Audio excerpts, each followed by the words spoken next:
India TV 9 news Maharashtra. Solapur bar असोसिएशनच्या सन 2026-27च्या वार्षिक निवडणुकीचा अधिकृत निकाल आज जाहीर झाला. एकूण 1688 मतदारांपैकी 1438 सदस्यांनी मतदानाचा हक्क बजावत उत्स्फूर्त सहभाग नोंदवला. अध्यक्षपदाच्या चुरशीच्या लढतीत ॲडव्होकेट संतोष पाटील यांनी 747 मते मिळवत दणदणीत विजय मिळवला. मुख्य निवडणूक निर्णय अधिकारी ॲडव्होकेट बाबासाहेब जाधव व सहाय्यक निवडणूक अधिकाऱ्यांनी मतदान आणि मतमोजणीची प्रक्रिया शांततेत आणि सुरळीत पार पाडली.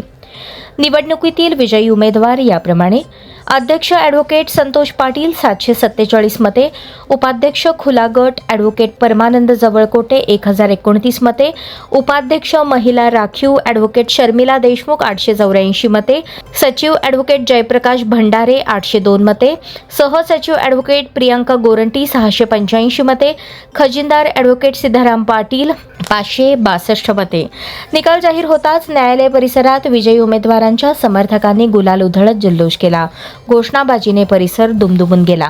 दरम्यान नवनिर्वाचित कार्यकारिणीचा अधिकृत पदभार ग्रहण सोहळा बुधवारी 5 ऑगस्ट 2026 रोजी आयोजित करण्यात आला असून नव्या पदाधिकाऱ्यांकडून बार असोसिएशनच्या कामकाजाला नवी दिशा मिळण्याची अपेक्षा व्यक्त होत आहे.